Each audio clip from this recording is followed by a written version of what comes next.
이제 정리는 간단해요. 뉴스를 잊어라. 첫 번째. 두 번째.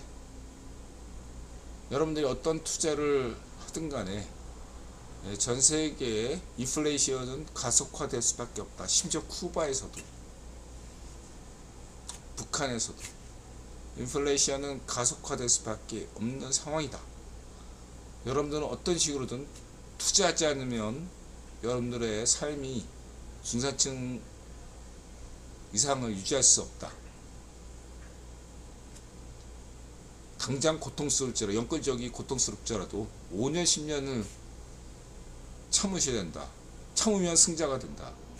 뭐 주식은 5년, 짧으면 1년, 코인은 길면 1년, 짧으면 6개월, 3개월, 분기. 이게 참지 못하면 인드라처럼 인드라 같은 쫄보가 되면 어렵다. 뉴스를 읽고 길게 봐야 된다. 왜냐하면 그 경로는 아무도 모르기 때문이죠. 어떤 유튜버든 자신의 판단도 아무 소용이 없다. 인간지표 믿을 필요 없습니다. 뉴스 꺼도 되고요. 그 다음에 유튜버, 코인 유튜버, 주식 유튜버, 부동산 유튜버 다 꺼도 됩니다. 뭐 주식, 뭐 부동산이 폭락한다, 코인 폭락한다, 뭐 서울 부동산이 뭐 강남 부동산 1억 뭐 1억 배 1억으로 간다. 뭐 주식, 뭐 삼성이 삼성 주가 하이닉스 주가가 10,000원 간다. 뭐 코인이 1,000원 간다. 그냥 해지하세요. 보지 않아도 볼 필요 없습니다. 그렇게 주장하는 사람들도 어떻게 될지 몰라. 뭐 반대로 10만 달러 간다. 부동산 더 올라간다.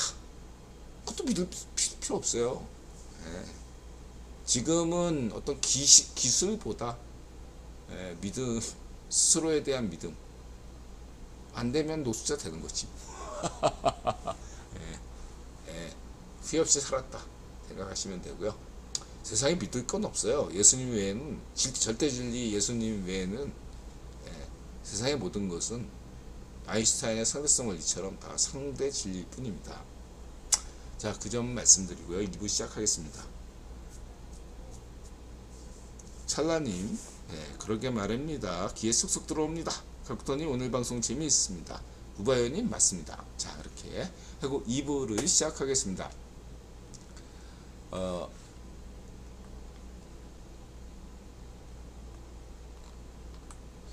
우리나라는 왜 220V 전압을 사용하는 걸 박정희 대통령이 알고 보세요. 박정희 대통령 1913년 시작했잖아. 새마을운동 때와 똑같아.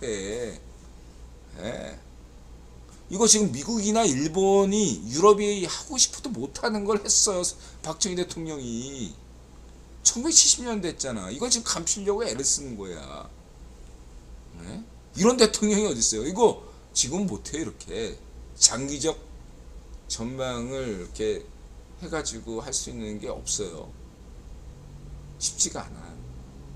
그걸 해낸 대통령이 2000년대 이후에 유일하게 이명박 대통령이죠. 좌이파쇼 번호번 같은 애들이 얼마나 청계천 까고 중앙차로제 깠습니까? 그러면서 가짜 음모론, 우이파쇼, 일본 우이파쇼, 산케이 문해 춘추, 7시간 세월 음모론, 이런 것 따위나 주장했던 놈들이 좌이파쇼 부패 무능 변호범 따위들이 아니겠습니까? 그런 애들이 뭘 알아요?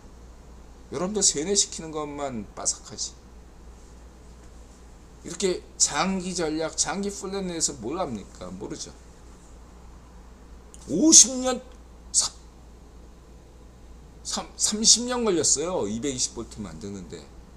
다른 나라는 이게 효율적이라는 걸 알아요. 220V를 하면 전기값이, 여러분 한국 전기값이 유럽이나 미국, 일본보다 훨씬 저렴하다는 거 아십니까? 배낭여행 가보시면 다 절감할 겁니다. 한국 수도값 왜 선진국에 비해서 쌉니까?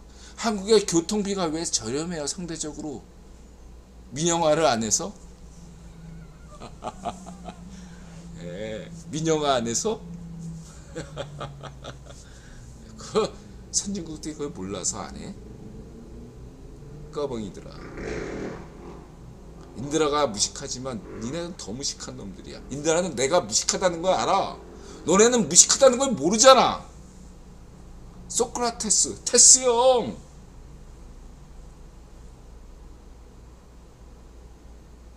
한국에 잘난 척하는 놈들이 지금 이 나라를 망치고 있습니다, 여러분.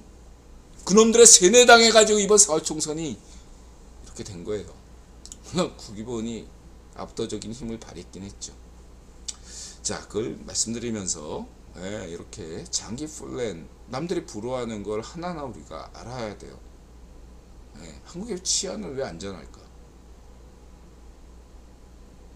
한국의 의료 시스템은 도대체 왜 이렇게 미국보다 좋죠? 한국의 전기값은 왜 이렇게 낮아요? 한국의 수도료는 왜 이렇게 낮아요? 한국의 빈부격차 크다지만 다른 나라에 비해서 쿠바도 빈부격차 큰데 북한은 말할 것도 없고, 한국의 빈부격차는 70년대 박정희 대통령 시절에 전 세계 최고 수준의 평등국가였습니다. 이런 얘기 어디서 들어보셨습니까? 1970년대 한국은요, 대한민국은요, 전 세계 최고 수준의 도시 농촌 간 소득이 격차가 제일 없었던 국가예요. 새마을운동 덕분에 빈부격차가 없었던 나라예요.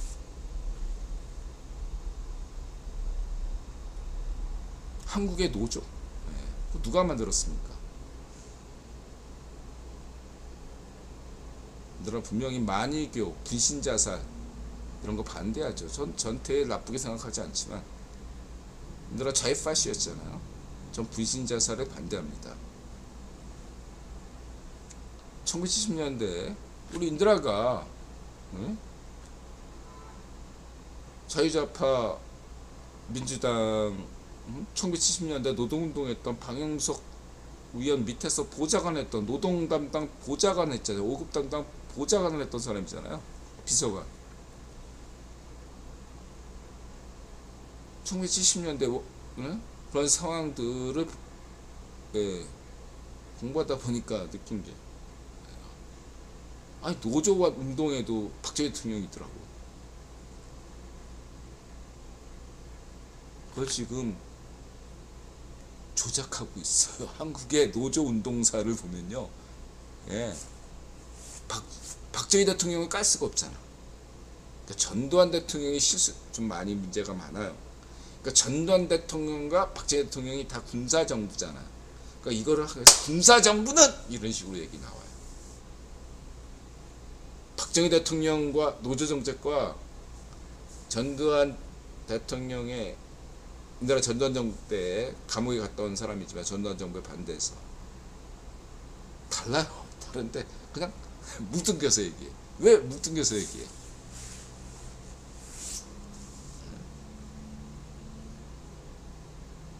문화정책? 전 세계에서, 한국에서 제일 먼저 동학혁명 이렇게 명명한 사람이 누구고, 아버지가 동학혁명가니까 이순신 장군을 발굴한 사람이 누구야? 박정희 대통령이지. 문화정책? 문해진흥기금, 문해진흥기금 만들어서 오늘날 한국의 K-팝, K-드라마 원천을 제공한 사람이 또 누굽니까? 박정희 대통령 아니야. 문화, 경제. 박정희 대통령에 대해서 경제만 얘기하는 사람들은 박정희 대통령에 대해서 빙산의 일각만을 아는 사람들이라. 내가 강조하는 거. 오늘날 기틀을 다 만들었어. 그거를 지금 전 세계에서 맨 처음에는 한국에 대한 관심을 보이니까 기존대로 박정희 대통령에 대해서 까는 방식으로, 대부분이 처음에 한국을 소개할 때 박정희 대통령 시스템의 개발, 그 어떤 체제에 대해서 기존의 어떤 다른 군사 정부하고 똑같은 수준에서 운이 좋았다라는 식으로, 공과에서 과를 더 많이 깠거든요. 근데 보면 볼수록 아닌 거야. 얘네들도 한국 공부를 제대로 안 한 거지. 한국사에 대해서 지네들도 몰랐던 거예요. 그냥 중국사나 일본사 이 정도 관심 있었던 애거든. 애들이 1시간 공부하고 이제 동영상 만든 거지. 근데 점점 더 알게 되니까 뭔가 좀 이상해. 뭔가 좀 달라. 왜 다를까? 마치 한국 재벌에 대해서 연구하던 것처럼. 예. 그런 것처럼 지금 알면 할수록 더 긍정적으로 변화하고 있는 게, 처음에는 막 이 박정희 대통령 쓰레기, 한국 재벌 쓰레기, 한국 경제 발전 별거 없어, 운 좋은 거야, 그냥 반공의 영향이야, 뭐 이런 식으로 다 생각했다가 지금 시선이 조금씩 바뀌고 가고 있다는 걸 매년 미미하지만 조금씩 긍정적으로 변화하고 있다는 걸 저는 보고 있습니다. 물론 여전히 한국 경제 발전이나 한국 정치사의 여러 가지에서 비판적인 것은, 대세인 것은 분명합니다. 허나 그것은 어디까지나 한국 분단 체제 때문이에요. 한국 분단 체제가 필요하다 라고 국익원이 보고 있기 때문이죠. 2025년에 가서야 한국 분단 체제가 가성비가 마이너스로 돌아선다 라고 인드라가 강조한 바 있습니다. 근데 인드라가 이런 생각을 들어요. 2025년에부터는 가성비가 마이너스로 돌아섭니다. 더 이상 국익원이 한국의 분단 체제를 유지할 수 없다, 손해만 본다 라고 볼 수 있어요. 여러 가지 면에서 분단 체제를 유지하는 것보다 통일 체제로 가는 게 훨씬 더 국익원 입장에서는 유리하다 라는 게 인드라 입장인데, 오히려 인드라는 지금 올해부터 무슨 생각을 하냐면 그냥 이대로 분단으로 가는 것이 낫다 라는 생각을 점점 가지고 있습니다. 더 나아가서 필요하면 전라공화국, 경상공화국, 서유공화국으로 쪼개져도 저는 좋다. 나눌수록 좋다. 그래? 뭐 호남 사람들끼리 뭉치고 호남민족공화국 만들어라 이거예요. 지지한다 이거예요. 저는 민족주의자 아닙니다. 저는 뭐 안티 반호남주의자 이런 거 아니에요. 저는 그런 거 반대하는, 여태까지 지역주의에 반대한 사람이에요. 뭐 반호남, 반경상, 반충청. 저는 그런 거 모든 의파시오 사상에 반대해 왔습니다. 그런 면에서 뭐 충청공화국 만들어라, 강원공화국 만들어, 제주공화국 만들어. 저는 그런 입장이다. 당신들이 원하면 그렇게 공화국을 만드세요. 더 쪼개져도 돼. 저는 민족주의자 아닙니다. 정확하게 얘기한다면은 내셔널리스트 아니에요. 저는 위파시오, 자유파시오 반대하니까, 계급주의자도 아니지만 자주파시즘, 계급파시즘은 전부 저는 인류 행복을 망치는 주범이라고 생각하기 때문에 반대하지만, 그런 면에서 당신들이 그렇게 원한다면 저는 전라민국공화국 지지합니다. 경상민국 뭐 대구공화국, 부산공화국 지지한다 이거죠. 서울공화국도 지지해요. 경기도공화국 전 지지하겠습니다. 원한다면 그렇게 주장하세요, 여러분들. 대신 거지 근성을 버리세요. 스스로 독립하세요. 거지 근성만 보이지 마시기 바랍니다. 이렇게 말씀드리고요.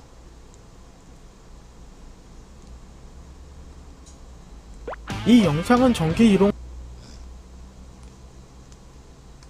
이건 BBC에서 이제 서울 심야 자율주행버스, 저는 심야 자율주행버스도 타본 적이 있습니다. 오늘도 이용할까? 이용할 수도 있고. 이게 이렇게 되려면은 다른 나라에서 이게 쉽지가 않은 게, 중앙차로제라는 걸 이명박 대통령이 만들었기 때문에 서울에서만 가능해요. 중앙차로제가 있는 지역에서만 이게 자율주행버스가 있다고 가능하다 이렇게 얘기할 수 있고요. 그 다음에 인드라가 이런 면에서 있잖아요. 요즘 한국의 도로교통법이 너무 복잡하다, 당장에 무슨 50km 미만 이런 것들이죠. 큰 흐름에서 보면 자율주행 택시, 자율주행 버스, 자율주행 마을버스, 요즘 자율주행 마을버스 운전기사 구하기가 너무 힘든 거 알죠? 자율주행 버스 기사들이 책임을 다져야 되는 면들이 많기 때문에 지금 다 노인들이잖아. 지금 자율주행 마을버스 기사들 보세요. 청년들 거의 없고 노인들만 있어요. 그분들 다 돌아가시면 마을버스 누가 운행합니까? 로봇이 운행할 수밖에 없어요. 지하철 승무원? 그 사람들도 마찬가지예요. 지하철 승무원 지금 2세대 은퇴하면 승무원 될 사람 아무도 없어요. 버스 기사 마찬가지예요. 청년 세대들은 버스 기사건 택시 기사건, 택시기사들도 요즘 보세요. 청년 택시기사 주변에 본 적 있어요? 거의 없어요. 다 노인들이 합니다. 택시기사도. 일본도 마찬가지예요. 청년들 다 어디 갔냐? 다 게임하고 있지 뭐. 게임하거나 알바하거나. 자, 이해하셨죠? 로봇이 합니다.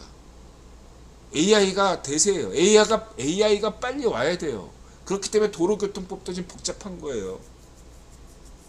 계속 바뀌는 이유가 있어요. 큰 그림에서 보시면 됩니다.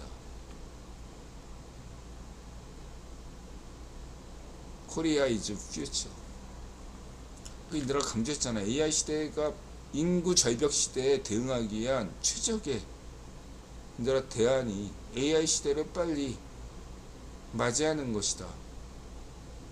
물론 인들아 별도로 1억 명 서울론, 10억 명 한반도론이 있지만 20년 전부터 누구보다 앞서서 그런 문제를 제기해왔죠. 인구 문제에 대해서, 복지 문제에 대해서.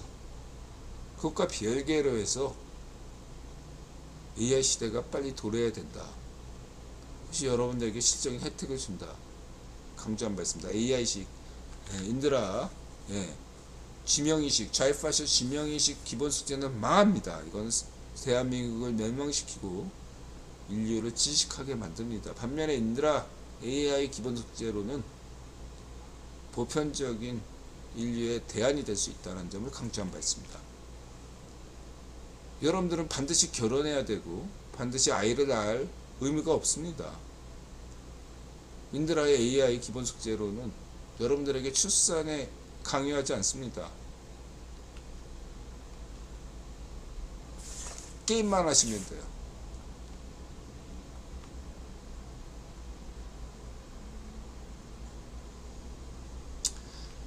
재벌도 마찬가지예요.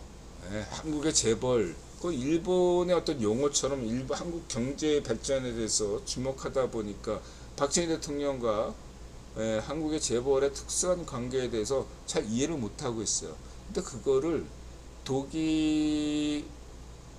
영국 경제에 맞서서 독일 경제가 일어났을 비스마르크 시절의 19세기와 비교하시면 되고, 그 다음에 대부분의 유럽 경제, 스웨덴, 북유럽 중에서 스웨덴 기업들, 독일 기업들, 프랑스 기업들 보십시오. 인드라가 아는 한 세계 유명한 유럽 기업들은 대부분이 가족 경영입니다. 여러분들 알고 있는 브랜드 상당수가 가족 경영이에요. 그리고 심지어 삼성이나 한국의 대부분의 재벌들은 공개 기업이란 말이에요. 유럽의 기업 상당수는 기업 공개조차 안 해요. 다시 말하면 100% 주식을 자신들이 가지고 있어요. 한국의 재벌들은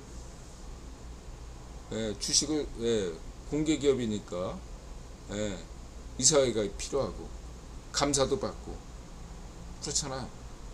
유럽의 상당수 기업들은 그런 감사도 받을 필요가 없어요. 한국의 노조처럼, 시민단체처럼 가족경영이야. 폐쇄적이에요. 주식 공개도 안 해. 한국의 여론조사, 구멍가게 여론조사처럼 감사도 받을 필요 없어요. 심지어 한국의 기억이 안 나는데 한국의 어떤 기업을 인수하면서 외국 금융계가 주식을 다 매수한 다음에 아예 주시장에서 상장 폐지를 했어요. 보통의 상장 폐지는 그 기업이 망해가지고 상장 폐지하는 거 아니에요? 스스로 문을 닫았어요. 그러니까 인드라가 그렇다고 해서 이 가족 경영을 지지하는 게 아닙니다. 중요한 건 여기 맥켄지 보고서나 이런 거에서 보듯이 3대를 견제된다. 물론 3대 견딘다는 게 굉장히 중요한 의미거든요. 3대라는 건 100년을 의미해요. 100년. 100년을 버텨낸다는 것은 영국 귀족 가문에서도 귀족으로 인정하는 거거든요. 3대 이상으로 가야지 영국에서는 인정해주는 면이 있어요. 마찬가지로 어쨌든 3대가 중요해요. 지금 삼성도 이건희부터 시작해서 이건희네. 지금 제드래곤이 3대째잖아요. 근데 제드래곤이 뭐라고 얘기했냐면 자기가 끝이다. 그렇게 얘기해요. 삼성 가문은 이 제드래곤으로 끝나는 겁니다. 뭔가 언지를 받은 것 같아. 제드래곤도. 어쨌든 중요한 것은 삼성 가문이 어느 날 번성했던 것은 1대, 2대, 3대, 제드래곤까지 경영 능력이 있었기 때문이죠. 그걸 인정받은 거예요. 그럼 더 효과를 내는 거죠. 그 삼성이라는 기업이. 마찬가지로 현다이도, LG도, SK도 그러한 능력이 있는, 주인의식을 가진 능력이 있는 자가 그 기업을 계속 지속적으로 장기적 플랜으로 가고 있기 때문에 다른 기업보다 훨씬 더 경쟁력이 있는 거죠. 중간에 좌익파쇼 문전미 같은 재벌 3세 망나니가 껴있으면 그 기업은 망하겠죠. 오늘날 한국의 재벌 중 모든 재벌이 가족 경영에 성공하는 거 아니잖아요. 오늘날 뭐 재벌에 대한 비판적인 거 인드라가 모르는 좌익파쇼 시절에 많이 알고 있으니까 그거 생각하고 중요한 건 꼭 긍정적인 면만 보는 게 아니에요. 중요한 건 뭐냐면 살아남았다는 게 중요한 거예요. 뭐냐면 다른 재벌도 똑같이 했는데 왜 다른 재벌들은 망하고 한국의 5대 재벌, 뭐 80대 재벌이 왜 살아남았냐, 이게 중요한 겁니다. 그들에게 그 경쟁력은 단지 재벌이기 때문이 아니라 결과적으로 이름이 재벌일 뿐이지 그 과정은 다 다른 겁니다. 똑똑하고. 그래서 3대를 살아남았다면 인정해줘야 되는 거예요. 일단은 그런 관점인 거예요. 3대를 살아남았다? 인정해준다. 근데 삼성은 제드래곤이 끝이다? 그럼 삼성은 여기까지구나. 이렇게 보시면 되는 거예요. 다를 거 없어요. 현대도 마찬가지고, 몽규도 마찬가지고, 이렇게 보시면, 냉정한 관점에서 보시면 됩니다. 그건 유럽도 마찬가지고 미국도 마찬가지다. 록펠러 가문도 마찬가지죠. 물론 로스차일드 가문도 마찬가지고. 로스차일드 가문도 뭐 록펠러 1세부터 로스차일드 1세부터 따질 수 있지만 런던 로스차일드로 따지면 1대 가주가 너데니엘 로스차일드고 2대 가주가 갑자기 생각 안 나네. 월폰가? 윌번가? 생각 안 나네. 월터 로스차일드. 3대 가주가 빅터 로스차일드 아닙니까? 빅터 로스차일드가 3대 때 말아먹었잖아요. 그러는 바람에 로스차일드가 쇠퇴한 거 아닙니까? 3대째가 중요하단 말이에요. 록펠러가 가문은 3대 데이비드 록펠러 때 어쨌든 1대 가주가 된 셈입니다. 중시조예요. 중시조. 록펠러 1세가 원조라면 데이비드 록펠러는 구별 황제 가문을 여러 창시했다는 가문의 입장에서 관점에서 볼 때 중시조예요. 그런 관점에서 봤을 때 대록주의 역할과 대록주 다음이 중요한데 어떻게 될지는 지켜봐야 되겠습니다. F님 어서오세요.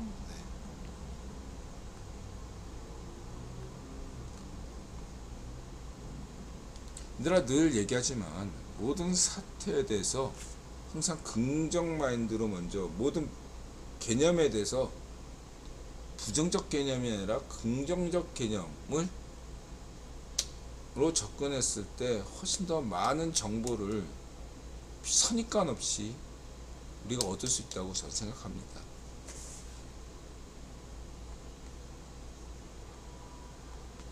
열린 마음으로 접근하시면 됩니다. 지금 이 방송 시청하시는 외국인 분들도 한국 재벌에 대해서 박정희 대통령과 똑같이 알면 알수록 흥미로운 점들이 여러분들을 많이 느끼실 거라고 생각합니다. 선입견을 버리시고 객관적으로 보시면 좀 더 많은 정보를 얻을 수 있다, 이렇게 저는 생각합니다.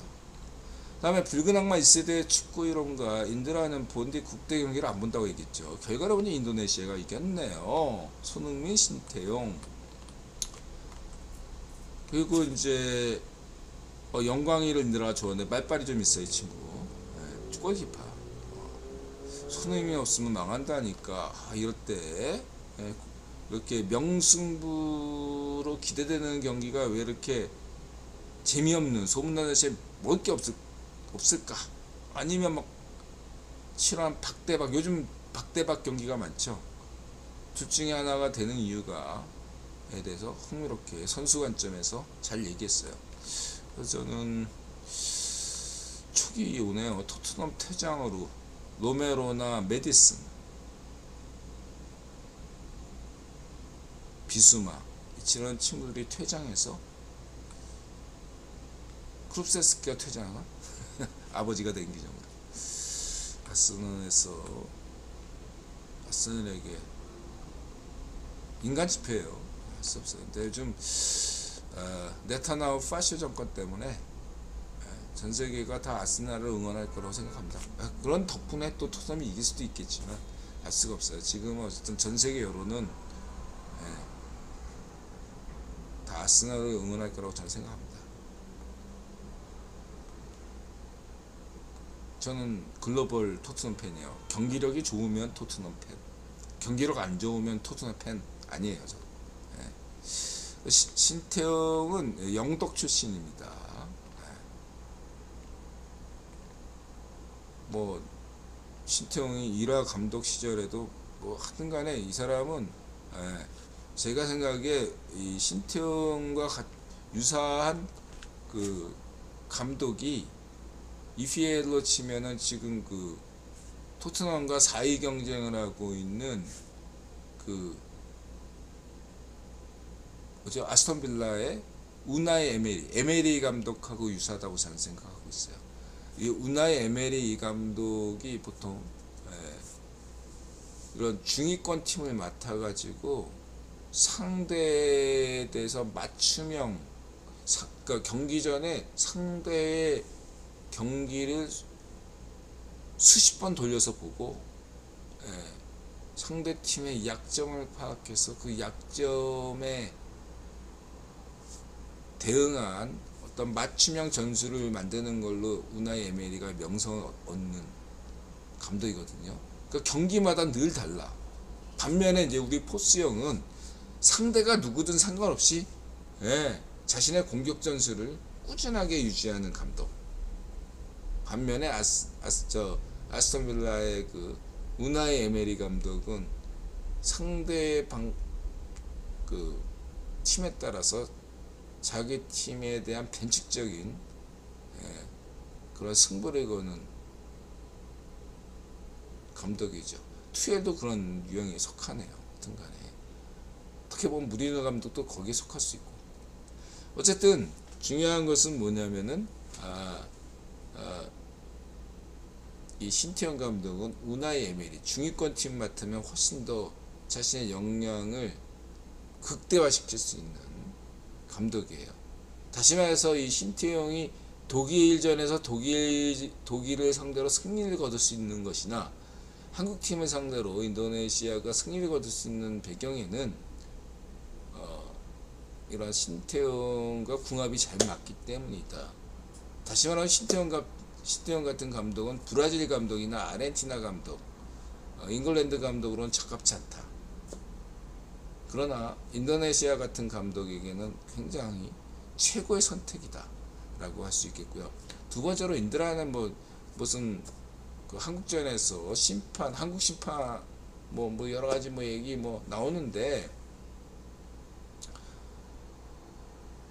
몽기야, 인드라 늘 저 붉은 악마 이론가로서 늘 한국 축구에게 얘기했던 게, 왜 한국 심판은 안 키우냐?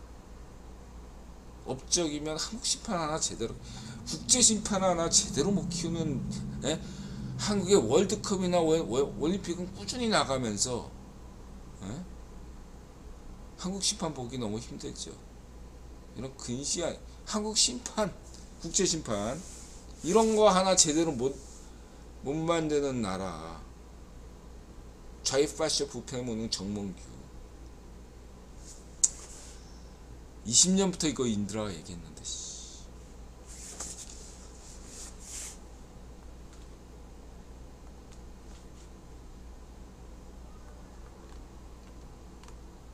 그리고 이제 이거 재밌어요. 우리 달순애, 우리 전 협회 내부 고발자나 마찬가지예요. 말 조심하면서 할 얘기는 다 했어. 이 달스가 왜 번화봉하고 부패 비리차 번금차하고 같이 사진 찍었잖아. 달스가 이렇게 얘기할 정도면 돌아선 겁니다. 지금 인드라가 이 얘기 할 수 있어요. 인드라가 붉은 악마 1세대 이론가잖아요. 2000년 이전에 인드라가 그 인사동 어디더라? 여기가 현대 저기 대한축협에 쳐들어간 일이 있어요.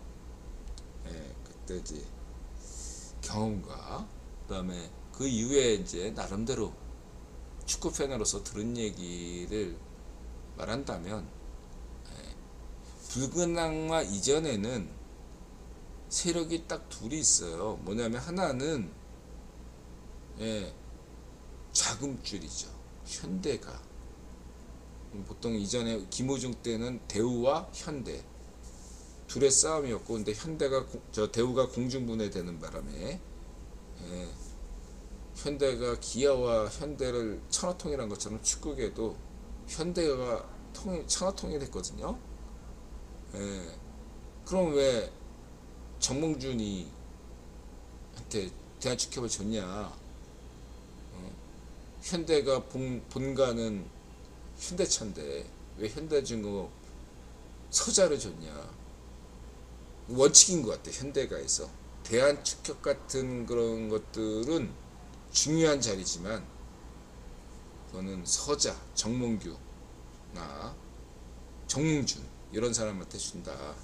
본사는 그냥 양궁협회나 같은 그런 것만 하고, 이쪽은 축구협회는 좀 돈 좀 만질 수 있고 명예도 만질 수 있는 그런 자리니까 그런 건 본가에서 양보하겠다. 이러한 어떤 룰이 있나 봐요. 그러니까 정몽준에 이어서 정몽규가 맡은 걸로 보입니다. 그러니까 현대가 물주다. 이게 무슨 의미냐? 협회 가본 사람들은 알 거예요. 그 실무자들이 그 축구 행정이라는 게 복잡하거든요. 그 축구 행정을 선수 출신들이 뭘 알겠습니까? 고등학교 3년 내내 평생 축구만 하는 애들이 축구 행정에서 뭘 알겠어요. 요즘 들어와서 영어도 하고 일본어도 하고 그렇지, 옛날 사람들이 무식하잖아요. 뭘 압니까? 그 축구 행정을 누가 해요? 가보신 분들 다 알겠지만, 정몽준 축협 시절에는 현대중공업 출신들이 다 하는 거야. 말 안 해도 알겠죠. 인들 안 가봤지만, 그러면 몽규, 나가 이 시대에는 누가 하겠어? 저 광주 참사 일으킨 현대아파트, 그 애들이 실무자겠죠. 안 그래요? 광주 참사, 걔들이 실무자란 말이야. 왜냐면 얘네들이 공무원들보다 애들이 나름대로 엘리트식이 있고 일을 잘해요. 실무 능력이 뛰어나거든. 몽규 주인 잘못 만난 탓에 광참사가 일어난 거죠. 그게 실무자 책임은 아니잖아요. 다 엘리트들이라고. 다 막 그냥 다 뭐 미국 유학 다녀오고 다 그런 사람들이에요. 다 알고 보면. 근데 그런 사람들 없이 대한축협이 어떻게 굴러가? 선수 출신으로 돌려가 안 들어요. 다시 말하면 자금줄과 행정력 이거를 감당할 수 있는 사람이 회장이 돼야 되는 거예요. 한국에서 그러한 사람이 누가 있어? 기업인 외에는 없어요. 이런 문전비 같은 부패무능한 캐병신에게 시키게 둘 겁니까? 못하죠. 정신도 이거 못 지켜요. 돈도 없고 맨날 양아치 짓이나 하지, 뜯어먹을 짓이나 하지, 죄국이나 문전비 지명이처럼 그렇게 아이디어가 없거든요. 무식하잖아요. 아는 게 뭐가 있어. 인들어보다 무식한 놈들 아니에요. 부패무능하고 아는 건 사기치는 것밖에 없잖아요. 다른 하나는 선출이죠. 그 지금 선출을 누가 장악하고 있어요? 차비리가 장악하고 있어요. 선후배 관계가 엄격하거든. 차비리가 침묵하니까 2002년 세대에서 천수만이 우리나라 천수 좋아하는 이유가 그거예요. 명보야 밥 먹자. 그럼 선출에서 한국의 선출에서 핵심이 누군지야? 고려대 연세대 출신 아니야. 고려대 출신. 한국의 축구계는 고려대가 꽉 잡고 있어요. 그 고려대에서 차비리가 지금 짱을 먹고 있는 겁니다. 근데 차비리가 이 좌파시오 반쪽민주당 아니야. 인드라 때문에. 인드라 그때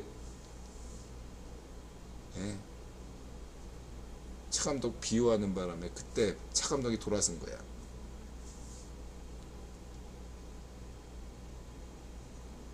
차비리가 그렇게 그따위로 놀고 있으니까 여기저기 광고나 팔고 뭔가 여러가지 부패 혐의가 있는 비리가 흔적이 보이는 확증된 건 없죠. 여러 개에서 안 좋은 소문들이 너무 많은데 특히 그 차비리 부인이 지금 굉장히 돈독에 오른 쌍니은이라고 소문나 있습니다. 차비리가 타락한 게 그 여편녀 때문이라는 소문이 자자합니다. 차도일을 망친 것도 그 쌍니은 때문이라는 얘기가 있어요.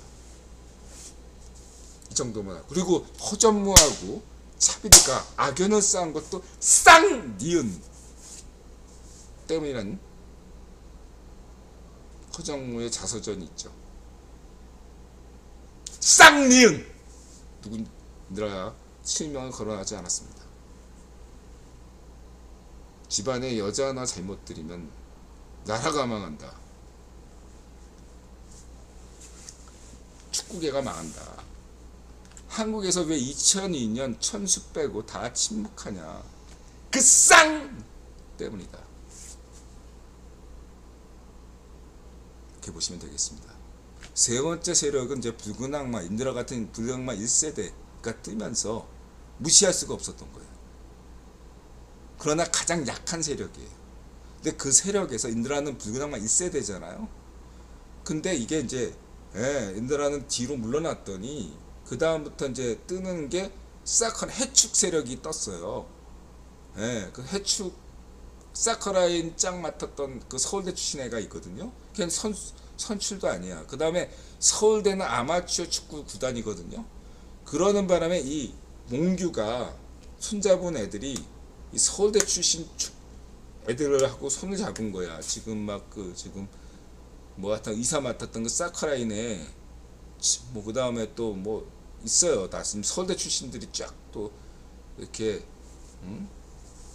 몽규가 서울대 출신이거든. 그래가지고 이제 이렇게 근데 얘네들이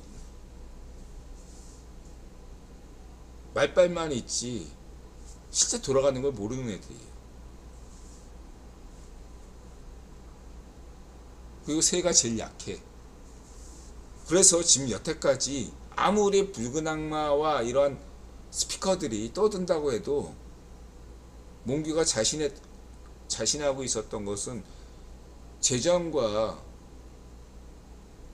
그런 면은 자기가 꽉 쥐고 있고, 선출이 차비리로 통해서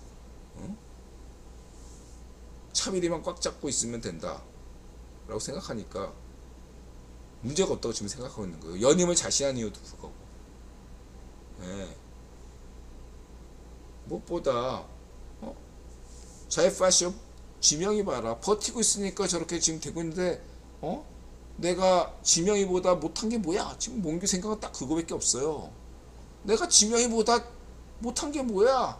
한 지명이도 저렇게 잘 나가는데 몽규 입장에서 지금 축구회장이 걔 마지막 노선이에요. 여기서 물러나면 걔는 끝나는 인생이에요. 자살할지 몰라 내일 당장 물러나면. 쟤는 못 물러나요. 옆에서 축구 시민들이 들고 일어나지 않는 이상 쟤 못 물러나고, 그리고 쟤를 지금 변호범 같은 애들이 좀 이렇게 막 해주려고 하는데 좀 밑바닥 정서, 다시 말하 여태까지 세뇌됐던 그냥 이번에 그래도 자이파쇼 반점당 찍어야지 했던 애들조차도 달순애 뭐 이런 애들 비롯해서 뭐 지금 짝 근호선들 있잖아요. 여태까지 그래도 중립이었던 애들이 이건 아니다 라고 지금 돌아선 거예요. 이스라엘 하마스 전쟁하고 비슷한 거예요. 이스라엘 하마스 전쟁 때는 처음에 어땠습니까? 저도 중립이지만 그래도 네타냐후 편이었단 말이야. 이건 하마스가 잘못한 거다. 이런 관점이 분명히 있었단 말이야, 인들아, 그죠? 그 다음에 네타냐후가 가자를 이렇게 해버리니까 인드라가 그때까지 막 여러 가지 조언을 했는데 해보니까 그때 어떻게 됐어요, 인드라가? 하마스는 비판적이지만 네타냐후에 더 비판적이다. 이런 관점으로 돌아섰어요. 마지막으로 이번에 이란에 드론 날리면서 인드라가 확실히 돌아섰잖아요. 네타냐후 우리 파쇼다. 끌어내려야 된다. 그게 지금 전 세계에 친 팔레스타인 운동의 기절에 깔리고 있는 정세 변화입니다. 3단계를 거쳤어요. 돌이킬 수가 없어요. 마찬가지 지금 몽규도 3단계에 와 있는 겁니다. 처음에 무슨 승부조작건에 대해서 입 닥친 것부터 시작해서 그 다음에 크리스만 패배, 이번에 올림픽 40년 만에 패배, 3단계까지 온 거예요. 다 돌아섰어. 이거 옹호하면 지명이도 이제 안 좋다는 걸 스스로 알 거예요. 지명이도 좀 이렇게 하다가 이제 중립이 딱 될 수밖에 없어요. 이거 몽규 지지하다가는 나도 같이 동맥급으로 갈까 이렇게 생각하고 꼬리 자르기 나설 수밖에 없는 상황이 됐다. 말하자면 처음에는 그런 상황이에요. 그리고 이것은 인들아 볼 때 그 음모론으로 볼 게 아니다. 하이브 사태도 민희진 방시혁 사건도 비슷해요. 이제 1단계 아직까지는 방시혁 하이브가 유리해요. 우리 이제 그 무바이오님께서는 이미 벌써 전세 역전됐다, 민심이 바뀌었다 이렇게 말씀하실 수 있어요. 근데 제가 볼 땐 여전히 뭐 디스패치나 이런 것 들으면서 처음에 몽규 지지하는 것처럼, 이스라엘 지지하는 것처럼 지금 현재 상황은 하이브가 절대적으로 우세하고, 특히 일부 하이브 쪽에서 지금 굉장히 신경 쓰고 있는 게, 좀 매출에 신경 쓰고 있는 게 일본이잖아요. 일본에서 르세라핌, 오사카, 인드라가 또 좋아하잖아. 르세라핌 매출에 상당히 기대하고 있거든요. 뉴진스는 일본이 아니라 미국이잖아요. 그런 면에서 지금 일본 매출이 기대된다고 골드만삭스에서 발표했고, 하이브는 지금 일본 시장에 전력 투구를 해야 되는 상황이에요. 그런 상황에서 예, 아이디어는 없고 그러니까 베낄 수밖에 없잖아. 카피할 수밖에 없잖아. 그거를 미니진이 이렇게 되면 뉴진스가 죽는 거 아니냐, 자기가 키운. 당연히 미니진 입장에서는 반발할 수밖에 없는 상황이에요. 근데 하이브 입장에서는, 방시혁 입장에서는 당장의 일본 매출이 올해 어떻게 버텨주면은 내년에 어떤 BTS가 복귀하면 달라질까, 이런 생각을 가진 게 방시혁의 입장인 거고.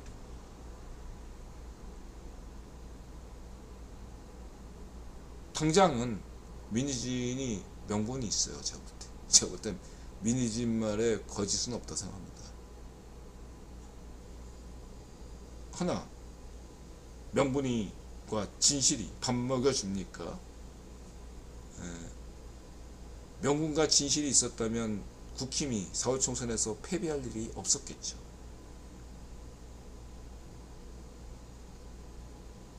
세상은 명분과 진실로 움직이는 게 아니죠. 아무리 방시혁이 타락한 놈이고 비열한 놈일지라도 세상은 방시혁이 돈을 벌게 해준다면 방시혁을 지지해준다 이거죠. 그게 냉정한 세상 아닙니까? 그리고 방시혁이 좀 인드라가 BTS 좋아하지만 방시혁의 정남이가 떨어졌습니다. 저도 네타나우까지는 아닌데, 방시혁이 얘가 왜 그 이유는 잘 모르겠는데 처음에 참신했거든요. 저도 몇 번 소개했잖아. 지금 얘는 기업가 정신도 없는 쓰레기다. 네. 지금 하이브가 최초의 엔터 기업 중에서 최초의 재벌급으로 된다고 하는데 걱정됩니다. 이수만이나 방시혁이나 또 누구야? 응? 걔 YG 거기나 이렇게 하나같이 셋다 왜 패급이 되는지 이유를 모르겠어요. 어떤 그 정신을 계속 이어가는, 좀 더 인드라 생각에, 인드라 그냥 개인적인 생각입니다. 차라리 미니진 같은 친구한테 경영권을 물려주는 그런 과감한 결정이 오히려 하이브를 키울 수 있을 거다, 저는 개인적으로 그렇게 생각하는데, 그러나 세상은 냉정하기 때문에 그런 일은 일어나지 않겠죠. 그래서 미니진의 패배가 일단은 예상이 됩니다. 그러나 미니진의 패배는 단기적으로 하이브의 주가 회복에 도움이 되겠지만 장기적으로 볼 때 하이브의 어떠한 주가에 악영향을 끼칠 수밖에 없겠다, 그렇게 생각이 듭니다. 게임파이나 에임파이나 악인들이 살아남는 듯요.